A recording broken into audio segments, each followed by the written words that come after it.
King's Landing is both a city and a curse. Aegon the Conqueror was the first king to land there. His first conquest, a tiny village at the mouth of the Blackwater River, where he raised a wooden fort. When it became clear that Aegon would earn his title, people flocked to the fort and renamed it King's Landing in his honor. The ploy succeeded, and Aegon chose King's Landing for his capital over older and more beautiful cities like Old Town and anywhere else. The currying of royal favor thus became the foundation of the city, and blood its bricks. Maegor the Cruel, Aegon's son, completed the city's famous Red Keep to hold the trappings of power, the royal family, the king's guard, and the Iron Throne. To maintain the new castle's secrets, Maegor murdered all its masons and craftsmen at a feast, which he catered with the new castle servants, who soon found all its secrets for themselves. When the Faith Militant challenged his rule, Maegor raised their sept of remembrance to the ground with them inside at prayer and erected the dragon pit on the ashes. But the great dragons it housed were attacked by the very low-born people they were meant to terrify. Thousands of people died in the attempt, but hundreds of thousands lived in King's Landing. And now the only dragons in the city are golden. Like most kings, Aegon and Maegor missed a central truth. That a king lands is less important than what he lands on. The people, who will never visit his Red Keep, or his Dragon Pit, or any of his noble monuments to nobility, because they're too busy holding up his realm. Without the slums of Flea Bottom and the poor and desperate folk it produces, who would fight the king's wars and cook the king's meals, and admire him as he rode past at speed? Without its winding dark alleys and pot shops, where would the Red Keep empty its sewage? Of all kinds. Without the Street of Flour, the king would have no bread. Without the Street of Steel, the king's armies would have no swords, armor, or victories. Without the Street of Looms, the king would go naked. And without the Street of Silk, he wouldn't enjoy it. Without the Street of Sisters, the king would have no humility. It leads from the ruin of the Dragon Pit to the ruin of the great Sept of Baelor, where the Targaryens and Baratheons buried their kings, until Cersei Lannister unburied them. Now those kings are ashes, scattered on the wind, and nobody marked where they landed. A palace without people is a tomb. A realm without people is scenery.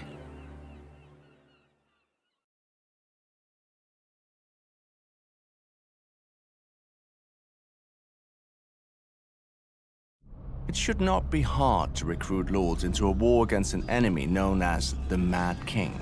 We can even understand the lords who chose to honor their oaths and fight for him.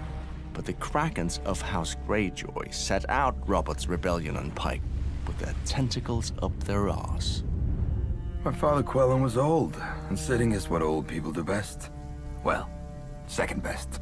He would have sat out the whole war, if not for my brother and me. We convinced him that nobody would fear the wolves of the sea if we curled up by our fires while others feasted on the spoils of the Mad King. So the old man creaked into his rusty armor and set sail for the Reach, only to be routed by Tyrell longboats. When my father sadly fell in battle, my older brother Balon beat a tactical retreat to his own inheritance as the new lord of the Iron Islands. I'd rather die in the Reach than live on the Iron Islands. The roses are prettier to pluck. But my brother was getting old and felt that longing to sit. And the sea stone chair was as good a place as any. Within a few years, he realized that sitting is only fun if everyone else has to stand. He had the priest reforge. No, that's not right. They picked up sticks on the beach, wove them into a new ancient driftwood crown, and declared Balon the king of the Iron Islands. Unfortunately for my brother, the other king in Westeros, Robert Baratheon, was famously bad at sharing, and his father by law and warden of the West, Tywin Lannister, had a mighty fleet at Lannisport within striking distance of the Iron Islands. Yes, you were very clever, and how brave, burning our ships at anchor in the night. they would have burned the same in daylight. Iron's a lazy beast. You didn't rouse until long after I set fire to your proud mane. I planned it all, you know. My first torch took your father's flagship. If it makes you feel better, we didn't loot it. Out of respect. And time. I don't think I ever saw Robert happier than the day he heard about the Greyjoy Rebellion.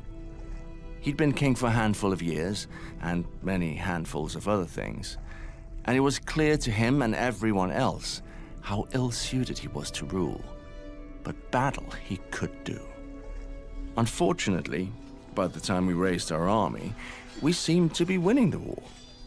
Balon's eldest son, your nephew, died trying to storm Seaguard, and his men were thrown back into the arms of their drowned god. If we wanted battle, we'd have to hurry north before the Ironborn put down their own rebellion. And we would have, if I'd had my way. Rebelling was a stupid idea. Never stopped your people before. Before Balon put those sticks on his head, I told him that if he wanted to rule the Iron Islands, all he had to do was give King Robert a tour of them. Why waste our forces fighting a war we couldn't win for a place our enemy wouldn't want? With the Iron Fleet, we could reef not just Westeros, but the rich lands beyond the Sunset Sea. But my brother was too attached to that sea stone chair. He commanded me to sail the Iron Fleet against Robert's navy before we could ferry his army to Pike. A navy commanded by Robert's younger brother, Stannis, most known for sitting in a besieged castle eating dogs and horses. Remind me, how did you fare against a man who'd never commanded ships in battle? Nearly too well. Stannis smashed your Iron Fleet at Fair Isle. After I sailed it into a strait, where our numbers and the size of our ships would work against us. It took some doing to convince my men to rush into such an obvious trap. Stannis was not a subtle man. You would rather claim treason than defeat. Victory would have only delayed it. We couldn't hold off Robert's forces forever, but we could waste enough Ironborn that we wouldn't even fill our own islands after the war. I made sure the silence escaped. That was enough for me. That, and watching your army smash my brother's castle soon afterwards. Why didn't you just abandon him after Fair Isle? Why risk your precious life fighting for him at Pike? I wanted to kill the best knights in Westeros. You failed. So did you. I expected pursuit when I fled Pike on the silence. But I suppose you were too busy not punishing my brother to not punish the man who burned your father's fleet. And now, I'm back. You were back. But what is the King of the Iron Islands when he's off the Iron Islands? I'll never see those shit-stained rocks again. But I'm getting old, and I find myself wanting to sit down, as my father and brother did in their time. They just chose the wrong chair.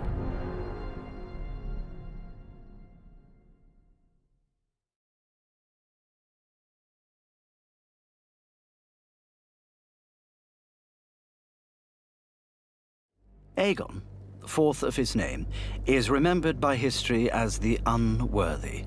Quite a feat considering the other kings of Westeros. But even in a family not known for equanimity, Aegon stands out for spiteful incompetence. He tore apart the realm simply because he couldn't rule himself, much less Westeros. As a young prince, Aegon's wit made him beloved at court and won him forgiveness for youthful indiscretions. But the cold steel of the Iron Throne didn't temper his passions. King Aegon proclaimed that if he had to spend his days being pricked by 1,000 swords, he'd spend his nights pricking others with his one. Lords sent their daughters from court so they would not catch the king's eye, whilst other lords summoned their daughters to court, so they would. The only woman in whom he took no pleasure was his sister and wife, Nerys, even after she gave him a son and heir, Daeron. Perhaps Aegon was jealous of her supposed love for his brother, the legendary hero Prince Aemon, the Dragon Knight. Aegon was most certainly jealous of him, not of his bravery or honor, but how young maidens swooned and old whores cried at the songs about him. But most likely Aegon disregarded his wife and son because he chafed at restraints of any kind. be they the bonds of marriage, or patrimony, or even reason. When Prince Daeron objected to his father's foolish plan to invade Dorne, Aegon incited a lickspittle lord to accuse the queen of adultery with Aemon, making Daeron illegitimate. Prince Aemon defended the queen's honor in trial by combat. But while the lord's claim publicly died with him, no sword can kill a rumor.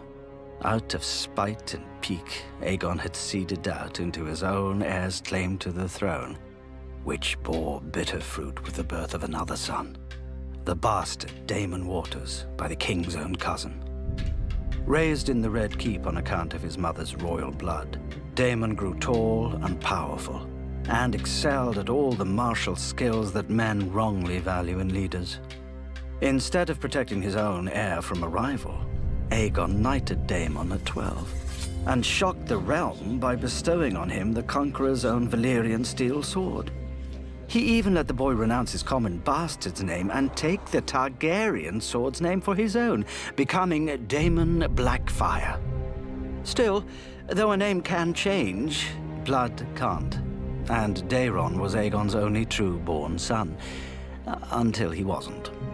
On his deathbed, Aegon forever earned his epithet by legitimizing all his bastards, from the base-born sons of whores to the great bastards of noble ladies, including Daemon. Fittingly, Aegon's last act was to thrust himself into the realm and seed chaos. A Targaryen without self-restraint may have led Westeros to the brink of ruin, but the Highborn pushed it over. Though Daeron governed justly and wisely, correcting the worst excesses of his father's rule, many lords had grown rich off these excesses and did not approve of Daeron's reforms, particularly the peace he struck with Dorne. The malcontents rallied to Daemon and whispered that he should be king instead of his brother, whom, thanks to Aegon, many suspected was a bastard. At first, Daemon indulged these lords out of courtesy and vanity, but over time their grievances and flattery wore down his objections, along with any sense of obligation to the half-brother who had granted him lands and a wife. Daemon agreed to claim the throne by right of birth, and more importantly, arms. A wheel with two hubs will not turn, and a kingdom with two kings will burn, as the saying goes. Not that such a cost ever stopped anyone with even the remotest claim and opportunity, much less House Blackfire. Their rebellions consumed tens of years and thousands of lives. First Daemon's own, then his son, Daemon II, who reigned for a night. Then another son, Haegon, crowned by Bittersteel, another legitimized great bastard who had founded the Golden Company to support the Blackfire claim. When Haegon was executed, Bittersteel crowned Haegon's eldest son, Daemon III, who in turn was slain by their Lord Commander of the King's Guard, Sir Duncan the Tall. Finally, Meleys the Monstrous fell to Sir Barristan Selmy in the War of the Ninepennny Kings, and the Blackfire Rebellion ended with the extinction of the entire line, as is appropriate. Fire is only black when it is burned to ash. Perhaps that was the true problem with the Targaryens. The blood of the dragon runs hot, and fire consumes. Perhaps what Westeros needs is a ruler born not from fire, but from snow.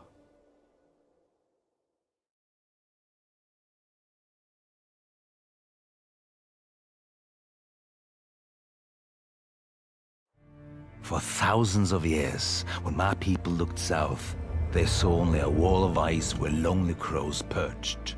The Kneelers had stolen our horizon, when our tools shattered against frozen rock, or our boats capsized in rough seas, or bears and shadow cats snatched our game. We cursed the soft men of the green lands beyond the wall. We cursed, and we envied. Huddled around our fires, we told tales of how the Southerners lived, how their stone houses touched the clouds and their bellies touched the ground, how their women fainted at the sight of blood and wouldn't knife a man even when he slept, how they wouldn't miss a few swords or rings or daughters. But now we've seen the real South, and we have to admit, we're disappointed. Southerners live life bent over, In the fields, in courts, in bed. They drink too little beer and they eat too many plants. In the north, a man's worth is in his hands and his stories, not his fancy name and fancy talk. With good steel, a man can hunt, kill, and live. What can a man do with gold, except shine? But what should I expect from a people who all want to sit on the iron chair? A waste of good metal. You can make better seats, I've used them. How am I supposed to get comfortable on a bunch of swords? Ah, now I see why all your queens are fighting over it. Maybe your southern asses are soft enough to take it, but give me a proper seat any day. Or a proper southern ass. As long as it isn't in the south. From what I hear, King's Landing is even hotter and madder than Winterfell. Full of oath breakers, rich shits, and tiny women. They'll kneel to anyone with an army, or gold, or special blood. Nobody can tell me if it's more red, or less red, or what. Maybe it's purple. If the Dragon Queen wants a bunch of kneelers to be stomping along after her, she can have them. But my people are right enough. The dead are gone from the north, but the south is full of them. You just can't tell the difference.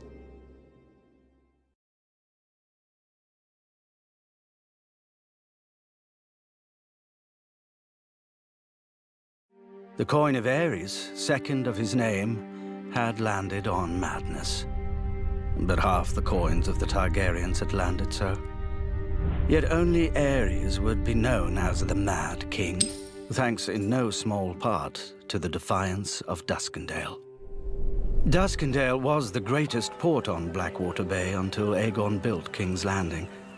As the capital grew richer and more prosperous, it sucked ships and gold away from Duskendale. To halt its long decline, the Lord of Duskendale, Sir Dennis Darklyn, petitioned King Aerys for a royal charter that would allow him to levy his own port fees and taxes, which would obviously be lower than in King's Landing. The Hand of the King, Tywin Lannister, refused.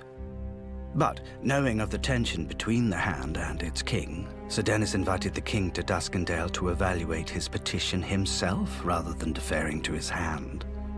When Tywin admonished the king to refuse, as any sensible advisor would, a petulant and bristling Aerys instead accepted, traveling to Duskendale with a small retinue and only one of his Kingsguard. As soon as Aerys stepped within the city, Sir Dennis seized him, killing the Kingsguard and the few others who dared defend their king. Aerys was hauled to the dungeons to have his beard pulled, and have other petty cruelties inflicted on his royal person. Lord Tywin immediately raised an army and marched on Duskendale, but Sir Dennis threatened to kill the king at the first signs of an assault. If Sir Dennis hoped to force Tywin to offer terms, he didn't know Lord Tywin, who refused to even parley until Sir Dennis released the king and surrendered. The royal army surrounded the city, and the royal navy blockaded it. Sir Dennis had clearly not anticipated such obstinacy, nor that the king's Hand would be in no rush to save the maddening king, when, as Lord Tywin himself pointed out, the realm had a better option in the king's much more stable son, Prince Rhaegar. After 6 months, Lord Tywin's patience was at an end. Or at least, none could claim he acted recklessly if he now stormed the city and Sir Dennis killed the king. But the dutiful and honorable Sir Barristan the Bold volunteered to infiltrate the city and rescue his king single-handedly, as befit his Kingsguard oath. Tywin couldn't refuse such valor, publicly, and so begrudged Sir Barristan one night. Then he would storm the city and put every man, woman, and child to the sword.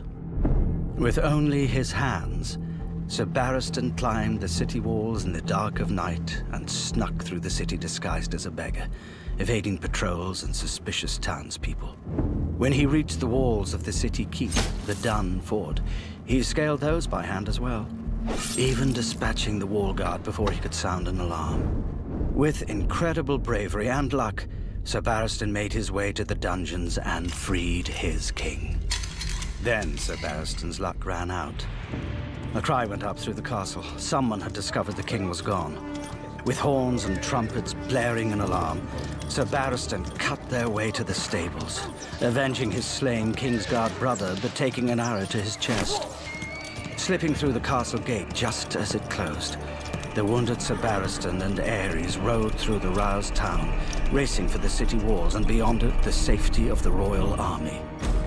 Lord Tywin's archers raced forward to clear the walls of defenders, and Sir Barristan the Bold earned immortality by delivering King Aerys to the waiting, if not welcoming, arms of his hand.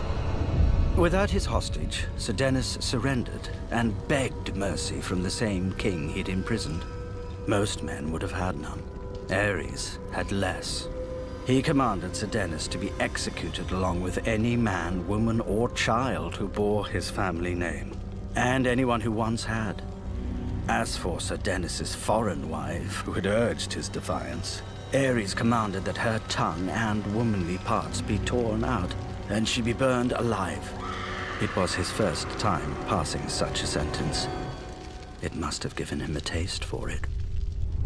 For the king rescued from Duskendale was not the same king who'd entered it. Many men would crack after 6 months in a dark cell, being mocked, prodded, and tweaked. Aerys had arrived cracked. Now he was shattered. For years he would refuse to leave the Red Keep, encouraged no doubt by his worried advisors, since he also refused to allow any blades near his person, even to shave his beard, cut his hair, and trim his nails. He began to see enemies in every shadow, who vanished only when the fires burned.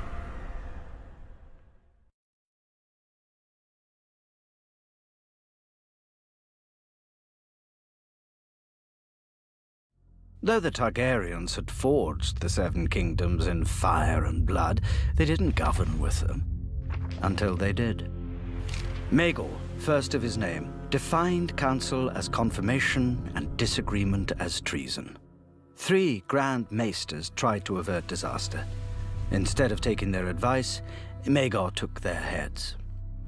As a second son and exile, Maegor was never meant to rule.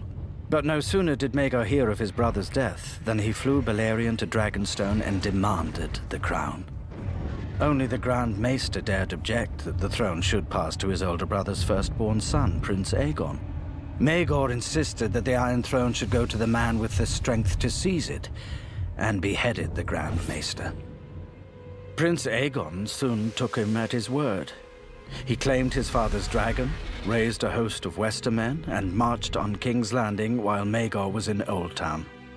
Far from the capital, Maegor couldn't rally an army to match Aegon's.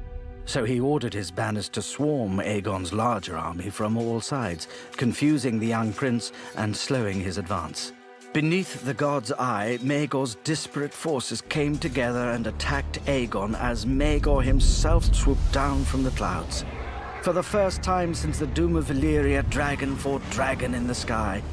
But Aegon's dragon was no match for Balerion the Dread, who was 4 times its size. When Aegon fell to his death, his army broke and fled. For slaying his own nephew, Maegor forever after became known as the Cruel, though of course, not to his face.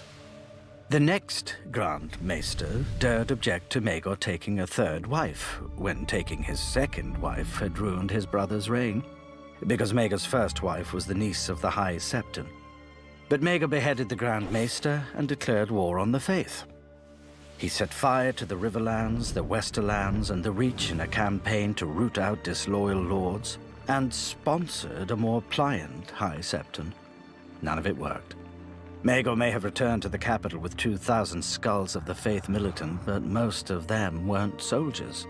They were simple folk who had sheltered the outlaw Septons, or turned out in droves to hear them denounce the wicked king.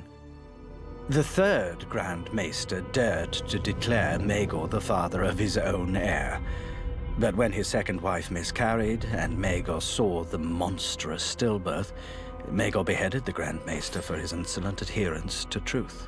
So he had no one to warn him when his 3rd wife, sensing an advantage, declared that his 2nd wife had been unfaithful, and produced a list of potential fathers of the misshapen child. Not only did Maegor execute his second wife and her father, his own Hand of the King, but he also marched on her family's castle and slaughtered everyone who bore a drop of her family's blood. But his third wife couldn't give him a child either. Desperate to cement his stolen throne with an heir, Maegor took 3 wives at once, known as the Black Brides because each were women he'd widowed in his wars.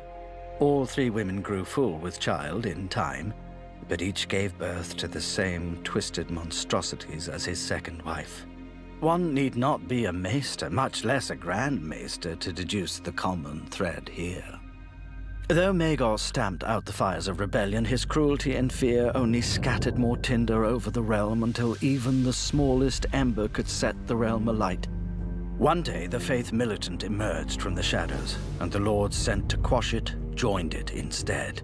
His Hand resigned and retired to his island home. Finally, House Baratheon declared for Maegor's own nephew as the rightful king. The Lannisters, Tyrells, and Arryns soon joined, adding more than half the might of Westeros to the prince and his 2 dragons, which became 3 when Maegor's niece and involuntary Black Bride stole away from the Red Keep with her dragon. Her treason wasn't even the last. Maegor's own Lord Admiral sailed the royal fleet into his nephew's harbor, but most fitting of all, when Maegor tried to send ravens to call his banners, he found that his 4th Grand Maester had learned from his predecessors and fled. Maegor spent one final night on the Iron Throne.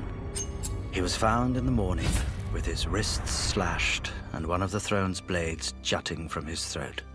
Nobody knows if it was one of his queens, or Kingsguard, or one of the thousands who wanted him dead, or even Maegor himself, frustrated that his body had failed his will. Whoever the culprit, no doubt he died as all tyrants do, believing that history would vindicate him. It hasn't. History may be written with fire and blood, but histories aren't, as any good advisor could have warned him.